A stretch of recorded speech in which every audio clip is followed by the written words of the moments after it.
The easiest way to remain average, wake up at 65 having none of your dreams realized, having tons of regret and feeling like you've just missed out on life, is to follow the steps of the average person.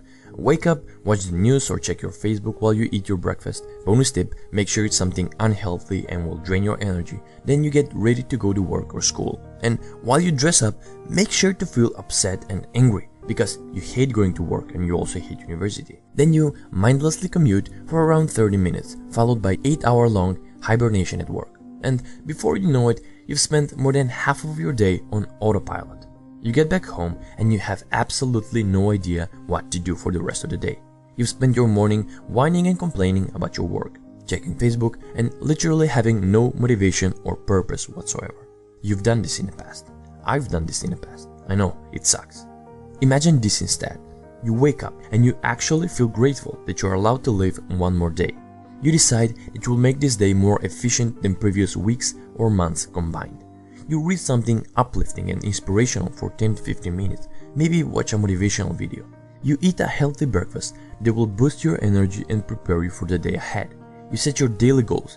You realize that it's really important that you know where you're heading and what you expect from your day. You commute to work or school, but you are in charge of your morning now. You decide to listen to an audiobook. You play it at 1.5 or 2x the speed.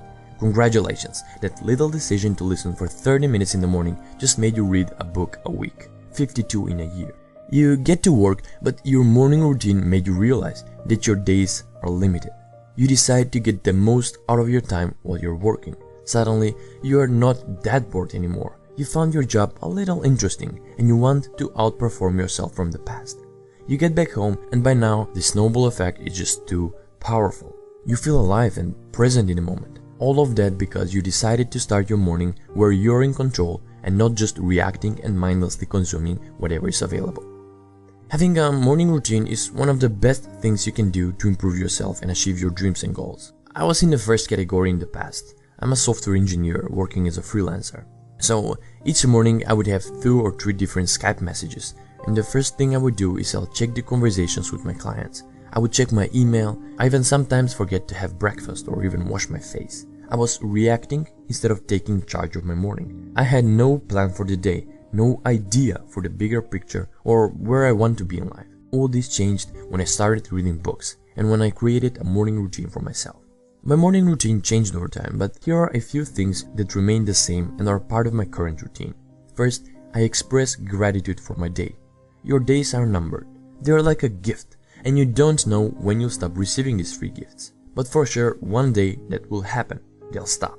So why not feel grateful for this day, a day that you can spend however you like.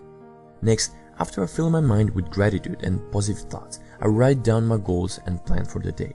It doesn't matter if you have the fastest car or the biggest plane, if you don't know where you're going. Just like that, you need to have a specific goal or destination of where you want to be in life.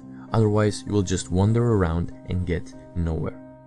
After that, I watch something inspirational or motivational. Instead of filling my head with useless stuff from the internet, I watch something inspirational while I eat my breakfast. And yes, it's the same breakfast every day. Granola bar followed by muesli and skimmed milk.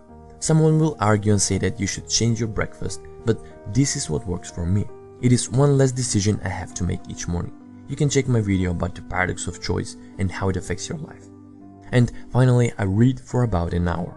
In the past, I thought reading was stupid. I couldn't see myself sitting down for an hour reading. It looked really boring to me, but luckily that changed. At first, I started only with audiobooks, then gradually switched to reading books, and I actually enjoyed it. I listen to the audiobook and also read the actual book at the same time. But it doesn't matter what your method is. What matters is that each day you learn something new and you expand your mind. If you do what you always did, you will get what you always got. You can't be serious if you expect something to change in your life if your knowledge remains the same. Like, seriously, that's dumb.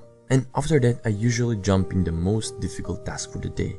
After you finish your hardest task, everything else will only get easier and easier. I know a lot of you will just forget about the advice after you stop watching this video, but for the few that are willing to try it, write down your routine after this video and do it first thing tomorrow morning. If you want to change, you have to do. Knowledge means nothing if you don't act upon it. Anyway, I hope you found this video helpful, and as always, thanks for watching. I'll see you next time.